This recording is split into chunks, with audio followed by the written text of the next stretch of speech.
عصر حاضر کے تقاضاؤں سے ہے، لیکن یہ خوف ہو نہ جائے آشکارا شرع پیغمبر کہیں۔ الحذر، آئین پیغمبر سے 100 بار الحذر۔ حافظ ناموس زن، مرد آزما، مرد آفری۔ نحمده ونصلی علی رسولہ الکریم، اما بعد فقد قال اللہ تبارک و تعالی کما ورد 3 مرات فی القرآن فی سورۃ التوبہ و سورۃ الفتح و سورۃ الصف۔ اعوذ باللہ من الشیطان الرجیم، بسم اللہ الرحمن الرحیم۔ هو الذی ارسل رسولہ بالہدی ودین الحق لیظہرہ علی الدین کلہ۔ وقال عز وجل كما ورد في سورة سبا وما أرسلناك إلا كافة للناس بشيرا ونذيرا۔ وقال جل وعلا كما ورد في سورة الصف يريدون ليطفئوا نور الله بأفواههم والله متم نوره ولو كره الكافرون۔ وقال جل وعلا كما ورد في سورة التوبة يريدون أن يطفئوا نور الله بأفواههم ويأبى الله إلا أن يتم نوره ولو كره الكافرون۔ صدق الله العظيم۔ وقال النبي صلى الله عليه وسلم يد الله على الجماعة، أو كما قال صلى الله عليه وسلم۔ وقال عمر بن الخطاب رضي الله تعالى عنه لا إسلام إلا بالجماعة ولا جماعة إلا بالإمارة ولا إمارة إلا بالإطاعة، أو كما قال رضي الله تعالى عنه۔ وعن حارث الأشعري رضي الله تعالى عنه قال قال رسول الله صلى الله عليه وسلم إني آمركم بخمس الله أمرني بهن بالجماعة والسمع والطاعة والهجرة والجهاد في سبيل الله۔ رواہ احمد والترمذی رحمہم اللہ۔ وعن عبد اللہ ابن عمر رضی اللہ تعالی عنہما قال قال رسول اللہ صلی اللہ علیہ وسلم من مات وليس في عنقه بیعة فقد مات میتة جاہلیہ۔ رواہ الامام مسلم رحمہ اللہ۔ رب اشرح لي صدری ویسر لي امری واحلل عقدۃ من لسانی یفقہوا قولی۔ اللہم ربنا الہمنا رشدنا واعذنا من شرور انفسنا، اللہم ارنا الحق حقا وارزقنا اتباعہ وارنا الباطل باطلا وارزقنا اجتنابہ، آمین یا رب العالمین۔ آپ حضرات کے علم میں ہوگا کہ میری آج کی گفتگو 9 نومبر کو جلسہ بیان اقبال میں جو میں نے خطاب کیا تھا مفصل، اسی کا ضمیمہ سمجھ لیجئے، تکملہ سمجھ لیجئے، تتمہ سمجھ لیجئے۔ لیکن اس سے پہلے کہ میں اس گفتگو کے ساتھ آج کی گفتگو کے ربط کو واضح کروں، پہلے ان آیات اور احادیث کے حوالے سے میں مختصر عرض کر دیتا ہوں۔ سب سے پہلے میں نے وہ الفاظ مبارکہ آپ کو سنائے ہیں جو قرآن مجید میں 3 مرتبہ آئے ہیں بغیر کسی شوشے کے فرق کے۔ اور نوٹ کرنے کے قابل بات یہ ہے کہ حضور کے سوا کسی اور اللہ کے رسول یا نبی کے لیے یہ الفاظ نہیں آئے۔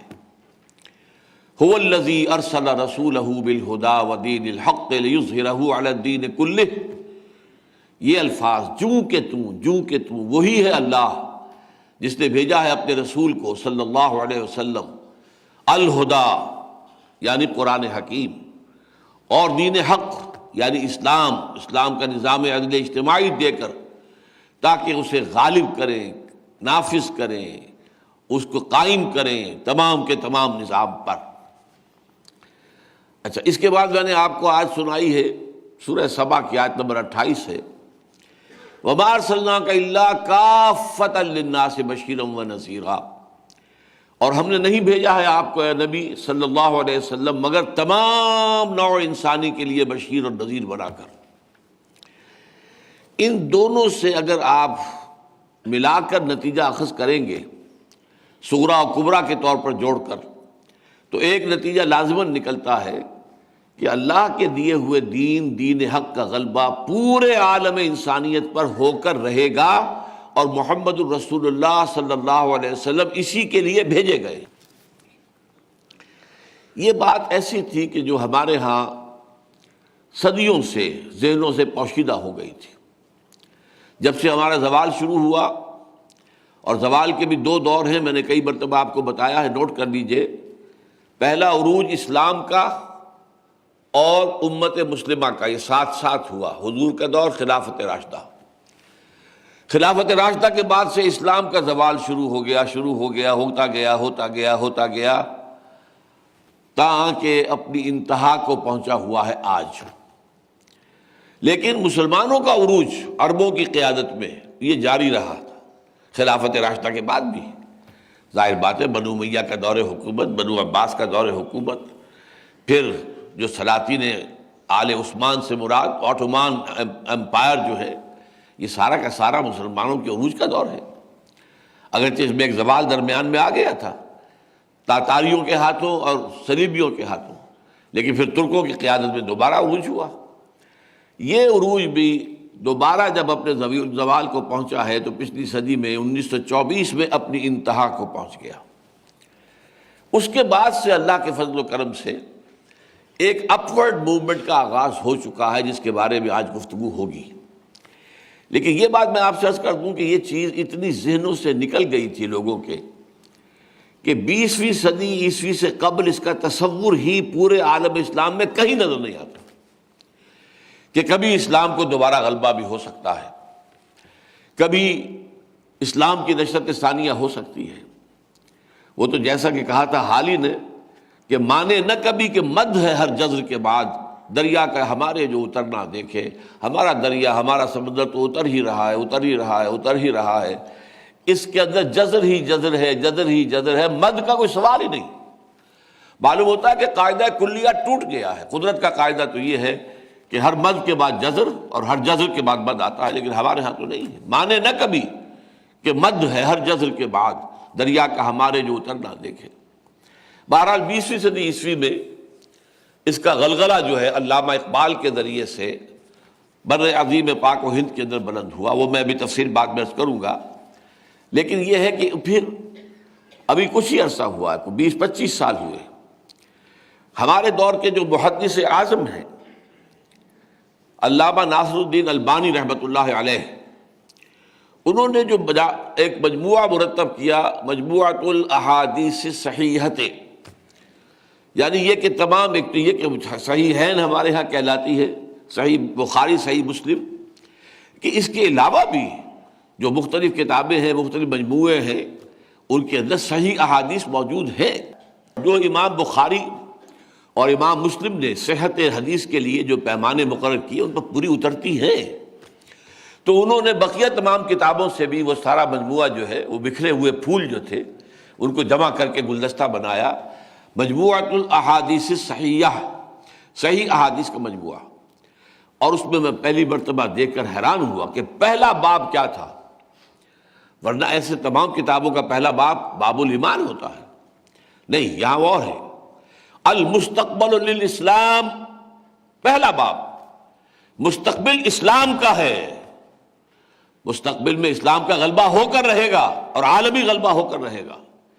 اور اس کے تحت جو احادیث لائے ان کو ہم نے پھر بہت عام کیا اللہ کے فضل و کرم سے۔ میرا چونکہ آج کا اصل موضوع وہ نہیں ہے، میں اس کا متن آپ کو نہیں سناؤں گا، لیکن ترجمہ صرف عرض کر دیتا ہوں کہ حضرت ثوبان فرماتے ہیں کہ حضور صلی اللہ علیہ وسلم نے ارشاد فرمایا کہ اللہ تعالیٰ نے پوری زمین کو میرے لیے سکیڑ دیا یا لپیٹ دیا، تو میں نے اس کے سارے مشرق اور سارے مغرب دیکھ لیے، اور سن رکھو کہ میری امت کی حکومت ان تمام علاقوں پر قائم ہو کر رہے گی جو زمین کو سکیڑ کر یا لپیٹ کر مجھے دکھا دیے گئے۔ اور یہ روایت مسلم شریف کی ہے رحمہ اللہ۔ دوسری حدیث مقداد بن الاسود سے رضی اللہ تعالی عنہ، اور یہ مسند احمد بن حنبل کی ہے رحمہ اللہ۔ وہ فرماتے ہیں کہ حضور نے ارشاد فرمایا کہ زمین پر نہ کوئی گھر بچے گا اینٹ اور گارے کا بنا ہوا، اور نہ کوئی خیمہ ہوگا کہ جو جانوروں کے کھالوں کے بنے ہوئے کمبلوں سے بنا ہوا ہو، مگر یہ کہ اس میں اللہ اپنے کلمہ اسلام کو داخل کر کے رہے گا، خواہ کسی عزت والے کے اعزاز کے ساتھ اور خواہ کسی کمزور کے لیے کی ذلت کے باعث، یعنی یا تو یہ کہ گھر والا یا خیمے والا اسلام لے آئے گا تو اسلام اس کے گھر میں یا خیمے میں داخل ہوگا، اس کو بھی اعزاز حاصل ہوگا۔ وَلِلَّهِ الْعِزَّةُ وَلِرَسُولِهِ وَلِلْمُؤْمِنِينَ، عزت تو اللہ کے لیے ہے اور اس کے رسول کے لیے ہے اور اہل ایمان کے لیے ہے، تو اس اعتبار سے اس کا اعزاز ہوگا۔ اور یا وہ اگر نہیں مانے گا تو اسے جھک کر رہنا پڑے گا، یؤتوا الجزیۃ عن یدٍ وہم صاغرون، اپنے ہاتھ سے جزیہ دینا ہوگا، چھوٹے بن کر رہنا ہوگا، غلبہ اللہ کے دین کو ہوگا۔ ان احادیث سے جو کچھ معلوم ہوتا ہے میں نے ان آیات کے حوالے سے پہلے آپ کے سامنے رکھ دیا کہ حضور کا مقصد بعثت تھا غلبہ دین، اور یہ غلبہ عالمی سطح پر۔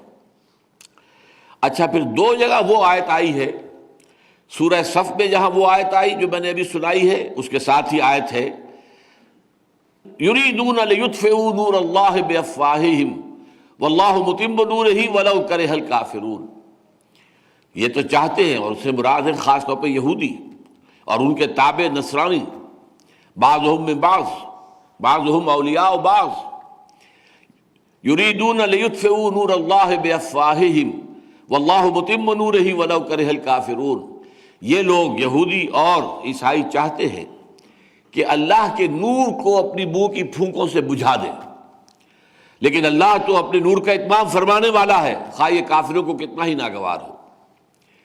یہی مضمون سورہ توبہ میں جب وہ آیت آئی هو الذی ارسل رسولہ بالہدی الآیہ، تو اس کے ساتھ ہی وہاں پہ بھی مضمون یہی آیا تھوڑے سے فرق کے ساتھ، یریدون ان یطفئوا نور اللہ بافواہہم ویابی اللہ الا یتم نورہ ولو کرہ الکافرون، یہ یہودی اور عیسائی تلے ہوئے ہیں کہ وہ اللہ کے نور کو اپنے منہ کی پھونکوں سے بجھا دیں، حالانکہ اللہ تعالیٰ تو ہرگز راضی نہیں ہوگا مگر اس پر کہ وہ اپنے نور کو مکمل کرے، اس کا اتمام فرمائے، چاہے یہ کافروں کو کتنا ہی ناگوار ہو۔